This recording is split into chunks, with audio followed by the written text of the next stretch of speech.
अस्सलाम वालेकुम दोस्तों, मेरा नाम राशिद जावेद है और मैं एक मेंटल हेल्थ कंसल्टेंट हूँ। दोस्तों, हम अक्सर नफ्सियात पे बात करते हैं, लेकिन आज मैंने जो टॉपिक चुना है, ये हमारे स्टूडेंट्स के लिए ख़ास है, जो स्कूल से कॉलेज की तरफ मूव कर रहे हैं।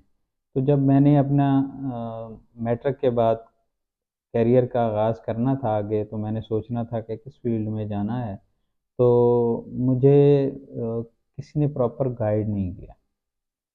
और जब हम अपने अगले इंस्टीट्यूट में पहुँचे तो वहाँ पे भी यही सीन था सबके साथ कि कोई भी प्रॉपरली गाइड शुदा नहीं था।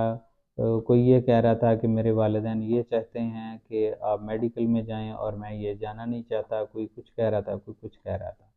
तो दोस्तों, सबसे पहली और जो इम्पोर्टेंट बात है वो